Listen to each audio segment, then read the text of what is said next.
Guys, I've had a vibrational glow up, and what I mean by that is I've actually changed who I am on the inside, and this is fascinating because I'm doing this psychology masters, and the unit we're doing at the minute is called individual differences, and all of the literature I'm reading at the moment tells us how hard it is to change and how much people need therapy and interventions and major life events to be a catalyst or support them through the change. And I was like, damn, here we are out here, us entrepreneurs treating change like it's normal, saying to people, you've got to change your values, change your vision, change your habits, change your mindset. Like it's just some casual event. It isn't. It is a massive commitment to both embrace a new version of your reality and to let a part of yourself die. So on that intensity, should we get into today's episode or what? Let's go.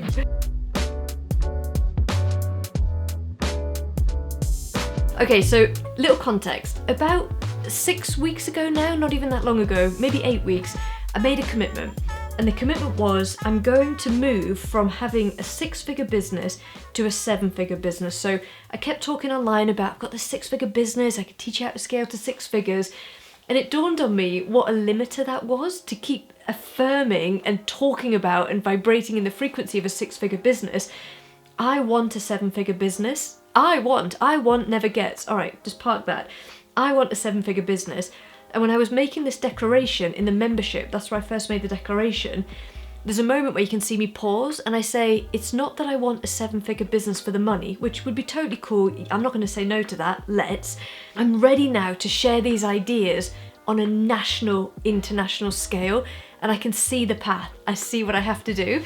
And so in today's video, I want to talk you through what a vibrational glow up looks like and some of the very specific things that I did to help me change who I am, because there's no way the same version of who you are gets to live a different life. I can't see how that happens. Your life is a mirror of you.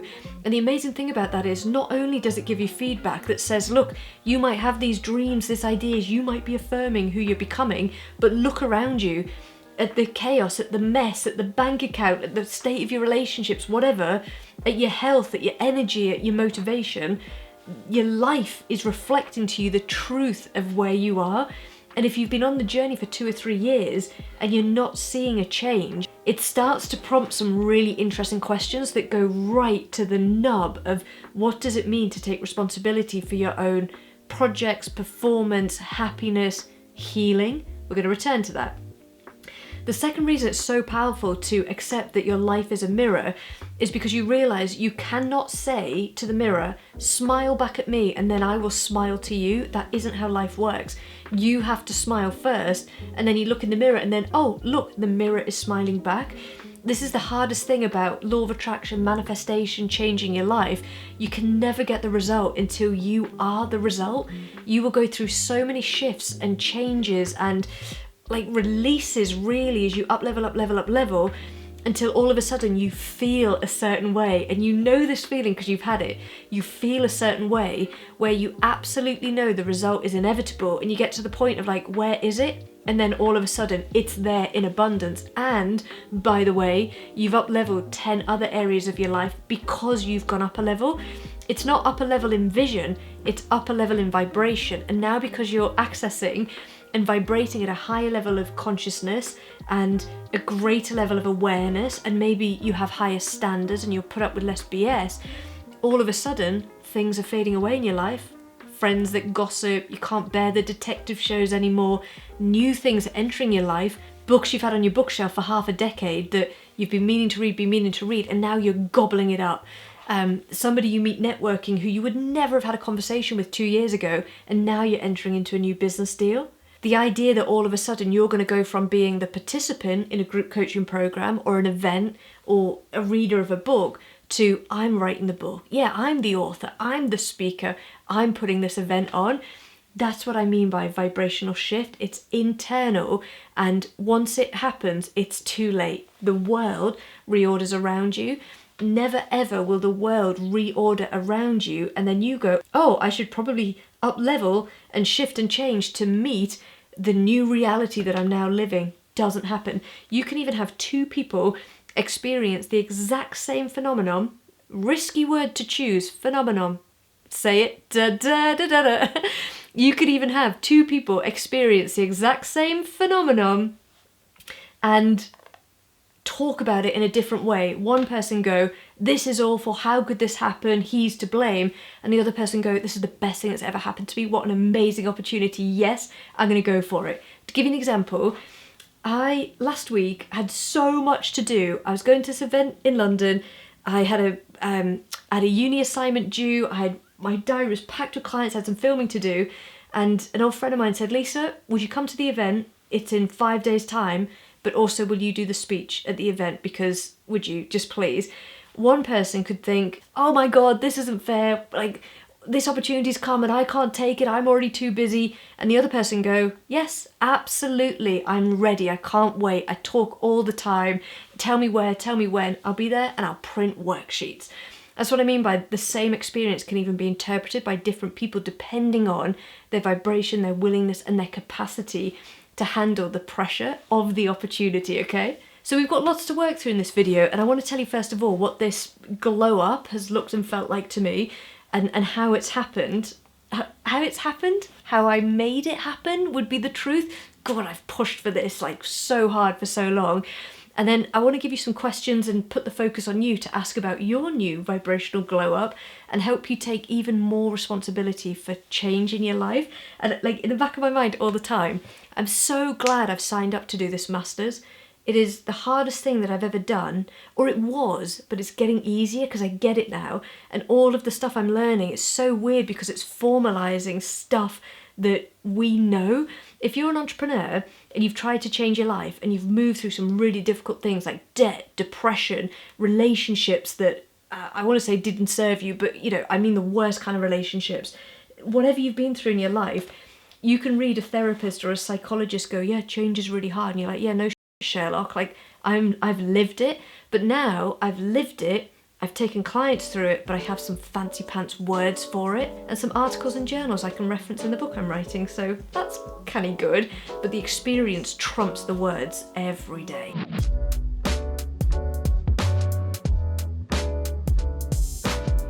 So here's the glow up. I decided, about 6-8 weeks ago that I now run a 7-figure online education business. That's the vibration that I'm in now. I run the 7-figure online education business, and I'm going to help not hundreds or thousands of people, but tens of thousands of people to change their lives. When I made the decision to go from 6 figures to 7 figures, I had a couple of realizations, first of all, that I think are going to be relevant and helpful to you. So let's go through these first. First of all, I realised that my mindset would not allow a 7-figure business. I had all the issues around money, is that too much? Could I be seen in that way? Am I good enough? And then also my infrastructure, my business just couldn't allow it. So the first thing I did, this might surprise you, but I think you can use it as a technique. I went to a coffee shop and I opened ChatGPT. I freaking love ChatGPT. So I opened ChatGPT and I said, ChatGPT, this is my business, this is the money I make, this is where it comes from. I want to scale this up to 7 figures. Tell me the best way to do it. And ChatGPT broke down how I could sell the services I've got, what I could do in order to hit 7 figures. The first time I looked at those numbers, I was like, great, that's impossible. But then, because I was reading a couple of books, in particular, Amanda Frances, Rich's F-U-C-K, her book's called, it's a really, really good book. I was reading her book, and when I saw it come back, I was like, oh God, I can't do that, like that's too much. I thought, yeah, but Amanda Frances did it. There's something about knowing that not only has it been done, but that people are doing it and doing it well, makes you think, no, it's not that I can't do it, it's that I can't see another way. So instantly, what I started saying was, I'm open. In fact, this might be from Amanda Frances, so let's credit where we get these things from. I'm open to a new way of seeing things. I'm open to a new way of seeing things. So I went back to ChatGPT and I said, ChatGPT, I would just like to let you know, I'm open to a new way of seeing things. Show me the best way to do it. So it gave me the response. And as part of it, I told them that to work with me in coaching, it was 10 grand for a year. ChatGPT said, okay, no problem. 30 clients, 10 grand, there's 300 grand straight off the bat. I was like, yo, chat, yep, like totally open to a new way of doing things, but 30 one-to-one clients in a year. Do you know, God, I'm thinking about that now. At the time ChatGPT showed me that, I thought, well, that's too much, that's too many clients. But is it? Is it? It's so funny how an idea can come in and the first time you hear the idea, it's impossible, it's alien, like no. But if you sit with the idea and ask, well, how would it be possible? What would I have to shift? What would I need to do? Like, how could I see this differently? All of a sudden, that doesn't seem like such a crazy idea anymore. Maybe I need to reconsider it. Have a little chat with chat. Have a little chat with chat. A little chat squared. So anyway, I said, listen chat, it feels a little bit much. Take that out and can we put in instead some corporate things here? Can we put in some speaking gigs here? Can we look at the membership here? Can we look at SLT here? What else? And I ended up with a model that got me to about 890,000 in a year, and I'm quite happy with that right now as a goal.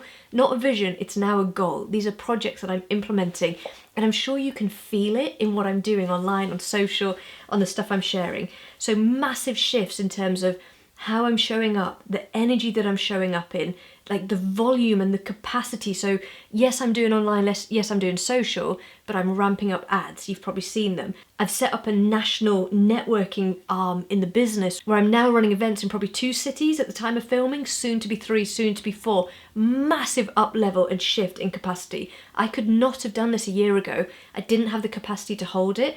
I'm also doing a lot more in person, I'm doing a lot more networking, I'm getting on much bigger stages. It's weird because part of this strategy involves not getting paid for some stuff. So doing more gigs where I'm in front of like 500, 600 people at a time, the revenue from those gigs initially isn't the priority. It's the exposure, it's the practice, it's the vibration, it's the being seen in a certain way, creating the content off the back of that and then using it to sell something else or to build my reputation in another way. So I think there's a lot when you're making a shift, there's a lot to do with humility and not thinking every single thing has to get me paid right now. It's about carving a road for yourself that's going to lead to 10x sales opportunities down the road. So with this event series, I will tell you the utmost truth here. With the event series, I think it's too cheap to charge £35 a ticket. That's how much it is to come and spend nearly a full day, motivational talk. It includes lunch, networking with between 30 and 50 other entrepreneurs, really good-hearted people. You know, the energy, the vibration, the talk, the challenge, 35 quid. Take your lunch out of there, take your venue cost out of there. What's left, right? Not a huge amount. My strategy with the events isn't to get paid because of the events. They need to be profitable. We don't want to be losing money on them. But the biggest strategy for the events is all to do with, 1, bringing community together because people want and need it. 2, it gets me out to different cities that I've never been to before. 3, very few people are willing to take on the risk and the energy and the commitment of what I'm doing. So it creates so many other opportunities. And 4, what if at every event there's a roller banner up with a QR code and it's got an offer? What if at every event there's 20 new people who've never heard of me before, never met me before, scanning the QR code and booking a discovery call with the discount code because they came to that event?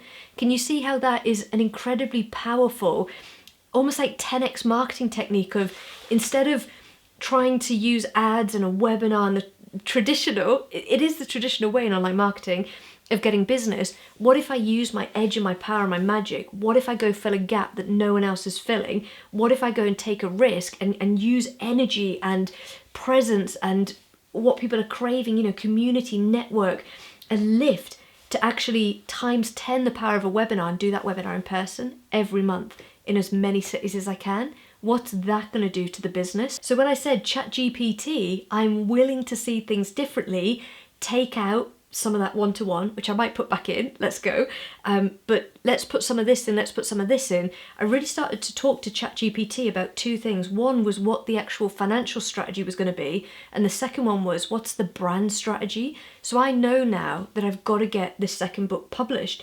I know I've got to turn it into an audiobook. I know I've got to run ads. I know I've got to go and do a national book launch, and that is what I'm going to do. That is my 2025. And I'm so excited about it, but I would not have had the capacity for this before. So in terms of the glow up, let's just stick with this for a second. I said I'm building a 7-figure online education business. The first people I told were my clients, and I said, guys, I'm shifting from 6 to 7. Here are the insights coming out of the back of it. The first one was you're not going to know how to do it, and the first thing you've got to give your brain is like a map or a path. Even if you don't feel like you can deliver it, you've got to see that it's possible. And with the ChatGPT exercise, I was trying to come up with a model where even though I can't see how I can deliver all of it now, I know people are doing it. I know it's possible, and I can make moves towards that path, that straight line through to this 7-figure year, right? The second thing you've got to do that I realized is you've got to really increase your capacity for handling more pressure, more stress. And Alex Hormozy said this. He said he is working 10 times harder than he was last year, but 100 times harder than he was 5 years ago. And he said, on that logic, I'm paraphrasing terribly, he said, on that logic, you've got to assume that there are people working 1,000 times harder than you because they've increased their ability to deliver more and more as the years and decades have gone on. And like the things I'm doing now and the things I can jump between in terms of projects and the energy I can manage, guys, it is 100 times what I could have done back in 2015. In 2015, this is the truth, if I had an event that I was running, the whole week leading up to the event, I actually felt paralyzed. I felt feelings of freeze. I felt depression. And the stories I would tell where I'd be lying under the desk and I was like, get up, Lisa, go on a run, go on a run, go on a run. It took everything in my body to stand up in front of 10 or 15 people to do a talk, everything. And after I'd done the event, I was useless all the next day. It took everything from me. Now somebody could say to me, Lisa, our speaker's dropped out, the talk's tomorrow, the topic is this, and I could say, yeah, I'll do that.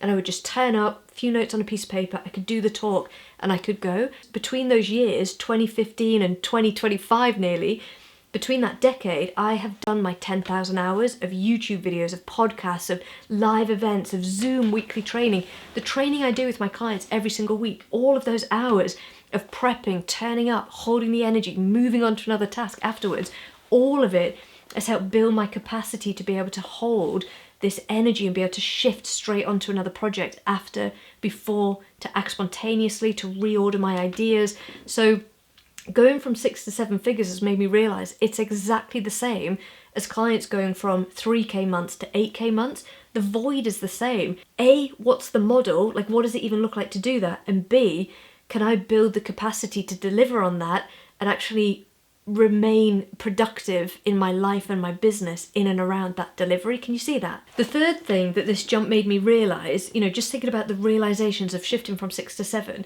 the third thing that it made me realize is you can't have it as a vision. If you're serious about going from, 3 to 8K months, and I'm serious about getting up to months of like, what, £86,000, £83,000 a month in sales, it can't be a vision and it can't be an aspiration. It has to actually become an identity and a project that you are currently executing on. So I read in this book by Frederick Dobson, Parallel Universes of Self. Phenomenal, crazy book. If the time is right, you're going to read it. And if it isn't, you'll buy it and you won't read it. Ask me how I know. So I was reading this book, and in the book he said, you'd never walk down the street saying, it was something like this, you never walk down the street saying, I am breathing, I am breathing, I am breathing. It's stupid. Like, yeah, you're breathing, so you don't affirm that you're breathing because you are breathing. And yet in business and in this online space and mindset, we're like, I run a 7-figure online education business. I am a multi-7-figure entrepreneur. And we affirm. But because we're affirming it, we're actually creating separation between the vision and us. Because if you were a 7-figure entrepreneur, you would be a 7-figure entrepreneur. Yeah, Lisa, that's the whole problem with manifestation. What do I do? What you have to do is embody the feeling, the vibration, the energy, the thoughts, the thinking of a 7-figure entrepreneur. This is where my glow up happened. In the weeks leading up to my wedding day, I was so busy, and this is so bad. I would just tell you this. I was working away, doing all sorts of stuff. I was filming for this big online summit that Jackie Clark was running. I had membership content to do. I had SLT stuff to do. I had so many clients, one-to-ones, all sorts of work. I don't think I was renovating at that time, like, thank God. And then I was at the hairdresser's thinking, I can do this, I'm going to pull this off. And I had a week to go before the wedding, logged online to my online assessment for uni and realised I had an assessment due the Sunday after the wedding. And I didn't know. I don't know how I didn't know. I just didn't know. And I just put my phone down, and for half an hour I sat there and I was like, oh my God. I know I'm going to do it, but like, oh my God, Lisa, how are you going to do this? So in the weeks leading up to the wedding, I was doing the uni thing, I was working with my clients, I was filming for the summit, but I was also doing all of that content over the summer. Do you remember the Mentor Vibes webinar that I did? And was talking about the 6-figure map, and I was like turning up live on Instagram. I was making and doing so much content. I was everywhere, and I was making all of these sales, onboarding all of these new clients. It was absolutely amazing. So I was trying to show clients that even in the summer, it's such a good opportunity to work, and there are people buying, but they'll only buy from the people who showed up. And even now, I'm filming in October, I'm still winning work from the stuff I did over the summer. And I said this would happen. I said the people who buy in September, October, November are the people who will find you over July and August. So if you want sales in January, February, you've got to be finding those people and building relationships with them now, okay? Grant Cardone says, contacts always lead to contracts. And I love that. So when it came to the wedding, I'd done everything, like half the uni assignment, fair play. I'd done all of the client calls I wanted to do. I'd done all the webinars. I'd hit all my sales goals. And at the wedding, I was like, wow. And I had a couple days to chill, be present, enjoy the wedding. On the day of the wedding, I did my own hair, because let's be honest, you know what I'm like. Even though I think I'm having a bad hair day today, we had a professional makeup artist in, I had my beautiful outfit, this beautiful silk shirt from Reese, these beautiful fitted trousers, these lovely trainers that I would never normally buy, they were from June. And I looked in the mirror and I was like, damn, Lisa, you look $1 million. Yes. And then I went out to see Lucy, and because I'd made so many sales and I felt so good and I'd honoured all my commitments, I'd done it. As I was greeting my family and we were bringing people in and we pulled off this wedding and everything just felt absolutely amazing, I had this feeling come over me where I thought, I want to be this version of myself every day. I want to be delivering that level of output like it's normal. I want to dress like $1 million every day, and I want to feel like I'm providing for my family yesterday, today, tomorrow. I like this version of myself, and it gave me a vibration, it gave me a feeling, and I could feel myself all of the months before, and all of the contrast and all of the desire. I could feel it as a vibration, but the vibration wasn't a wish or a fantasy or a dream or a vision. The vibration was one of, it felt more grounded. It was more grounded in the reality of like, I was doing it. I was smiling and the mirror was smiling back. And I was like, this is a 7-figure feeling. I can feel it. After the wedding, we were on such a high. But of course, the highs wear off and you go back to your normal life. Oh, time to put the bins out. Oh, who's doing tea? So then what would happen was I would wake up every single day, and you always wake up in the memory of who you were the day before. So if you didn't send that sales email, that's the vibration you wake up in. If you did send the sales email, that's the vibration you wake up in. So in the days and weeks after the wedding, I got back to work and I started making big decisions and putting big things in place. So when I was going to sleep at night, I would wake up in the memory of who I was.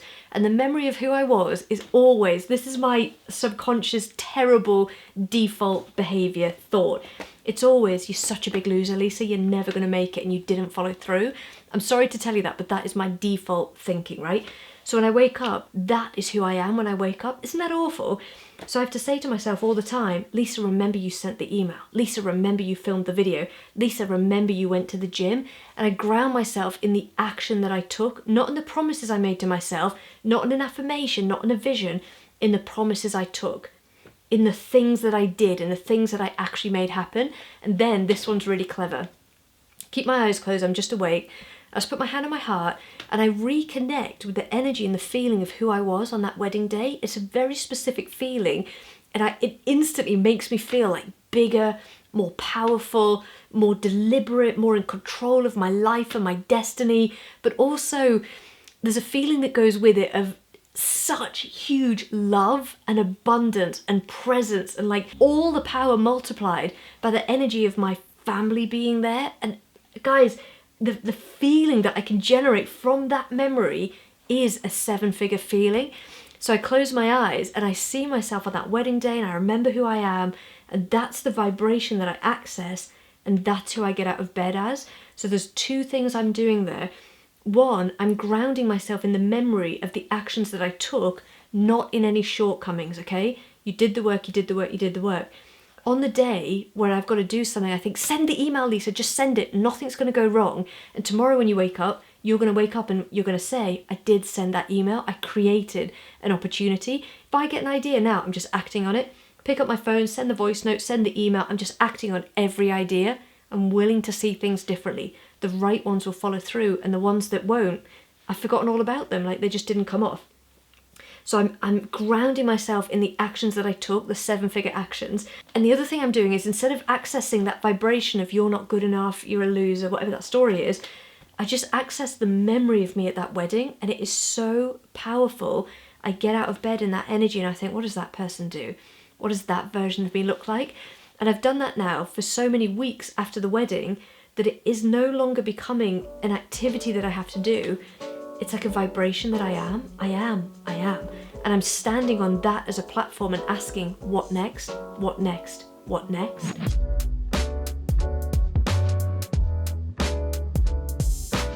So with that in mind, that's the best that I can articulate this right now, and I'm really working hard to try and write this as a chapter, but it's tricky to articulate because I'm still in it to a large degree, and I'm trying to capture little stories like this because it's helping me to make sense of it and tell the story. So what I want to do with you now is 2 things. The first one is I want to help you take more responsibility for the change you're trying to make in your life. And the second thing is, I want you to try and access a higher vibration that you can tap into at any time. So what I want you to do is, you can either draw this, or if you're driving or walking, just think about it, okay? Imagine a scale 0 to 10, and there's 3 titles on these scales, 3 different scales. I want you to think about, in terms of the vision that you have for your life, how much responsibility are you taking for that vision? So 0, it's a vision, it's a fantasy, not doing anything, I don't think it's possible, I'm not even trying to figure out how to do it, 0. 10 is, Lisa, I've got the vision, it's on a vision board, Lisa, I'm practicing being the person, Lisa, I'm working on my healing, Lisa, I'm working with a coach. You're going to be way up the scale. So first of all, 0 to 10, how much responsibility are you taking for your vision? Have you articulated it? Are you closing your eyes and seeing it? Have you got clues and cues around you that show you who you're becoming, like vision boards and things like that? Are you taking steps towards it? Have you got projects that align to it? How much responsibility are you taking for the vision? A lack of responsibility would look like, I can't do it, haven't got enough time, it's not fair. Things like that never happen to people like me. That would be lower on the scale. Higher on the scale is going to be, like I said, the vision boards, the pages, yes. But more than that, Lisa, I've had a conversation with ChatGPT and we've come up with a strategy. This is the strategy. I'm open to seeing things differently. This is what I think it's going to take. Lisa, I've bought a new wardrobe. Lisa, I'm going to new networking events to grow my network. That's you taking responsibility for the vision, especially if, for me, I want to be on bigger stages. When I go networking, I'm not talking about media or online sales. I'm talking about, I'm a speaker. I speak on topics like sales, marketing, mindset. I want to get on more stages. Do you know anyone who's looking for a speaker? So that is a good example of taking responsibility for the vision. Like, I am it, I am breathing. The second scale is, how much responsibility are you taking for the vibration of the vision, for getting into vibrational alignment with the vision? So we know that whatever your vibration is, your life reflects it, and you only manifest what can come into that vibrational field. If you wake up and you're sad and you're stuck and you keep thinking about the past and you let yourself and you let your mind take you down this road of, you're such a loser, you'll never make it, that's 0 responsibility for the vibration or lack of awareness that you have control. If, however, you're getting up and you're setting your alarm early because you know you need an extra hour than most people to get your mindset right, to have a bit of time for yourself, to journal, to have that high protein breakfast, to walk the dog so that you can be at your desk for 9, that's going to be much higher on the scale of, yeah, I'm taking responsibility. If you're going to the gym, you're going to yoga, you're working with a coach, if you're doing things that are shifting your energy and shifting how you feel, and they're shifting your memories and they're shifting what you're focusing on, just like what I described with that, closing my eyes, putting my hand on my heart, that's going to be higher up the scale. There might even be things like, energy work, therapy, release work. To get higher up on the scale, it's, I know how I feel, I know how I need to feel and want to feel to access that higher level of success or experience in my life. Here's what I'm doing to shift myself up the scale. And I'll be honest with you here, it's a weird thing to say, but I think I've got like a natural tendency for depression because I don't know why, I just do. If I don't eat well, walk, look after myself, go to the gym, do all of that stuff, I just don't feel good. I don't know if that's normal or what, it doesn't matter. I just don't feel good and I can slip down. For me to feel good, I have to move my body. This might just be the human condition. I have to think about what I eat and what I drink. And weirdly, I have to watch a bit of telly. If I go weeks and I'm not watching The Good Wife or Harry Potter or something that I enjoy, what's the point? I like having a bit of telly in the morning. So I wake up and my first half an hour, 45 minutes, I'll probably have a cup of tea, have a bit of brekkie, and I'll probably watch a bit of The Good Wife. I'll do a bit of journaling, I'll think about my goals, I'll just sit, and I've got like an hour, hour and a half just to myself. Then I'm getting into client work, replying to emails, and then it's only like 7 o'clock, 7:30, then I'm walking the dog, then I'm getting in the shower, and I'm at my desk for 9, but I've already done so much and had time for myself and all of that. So that would put me higher up on the scale, especially because I've walked the dog, I'm listening all the time to audio books, I'm tuning in to the vibration I want and the person I want to be. Can you see that? So on the second scale, how much responsibility are you taking for lifting your vibration and shifting the blocks and shifting the energy that's keeping you stuck? Have a think about that and think about what you can take responsibility for, or even if I had to move myself up the scale by 2, what could I be doing? They become the priority actions. Third one, the third scale is, how am I taking responsibility for my own healing? This is different to the other two. I've told you before these stories of money that I got into debt 3 times and it took me so much work. Books, therapy, more books, more pain, so much healing work to realise that I was very good at making money, I just didn't feel good holding money. And it took me so long to learn how to hold money, even small amounts in the beginning. So on the healing side there, 0 would be anything to do with blame, anything to do with it's not my fault, it's not fair, it's the economy, my business partner this, my parents that. Anytime you're blaming somebody else, you're coming down that scale. Responsibility looks like, yes, this happened to me. Yes, this was unfortunate, but it isn't my reality going forward. And so I'm going to therapy. I'm doing some work on childhood beliefs. I'm getting a master's in psychology to understand where these thoughts and feelings and ideas come from, what depression is, what it means to be human. I mean, come on. What are you doing to move yourself up that scale in terms of taking responsibility for your own healing? Anything that is the opposite of blame, and you doing work, learning, understanding, doing the exercises from the books, from the teachers, from the therapist, that's going to move you on up the scale, okay? So that's the first thing. If you could take responsibility for those 3 things, 1, the vision, turning it into projects and doing the work. 2, the energy and getting into the vibration of the person you're becoming. And 3, the healing, shifting the blocks, working through the wounds, dealing with the triggers, going to therapy, doing the exercises. If you can do those things, oh my God, you are on a journey of change. The question is just how long that is going to take, and it's a different answer for all of us. So give that exercise a go, give all of this a go, and if you've got any questions, any thoughts, any feedback, guys, I keep saying I'm human, please email me, comment, like, subscribe, it's the biggest favour you can do for me. Let me know what you loved, what else you'd like to hear, so I can keep creating content that moves you forward, alright? I hope you've enjoyed this, guys. Over and out.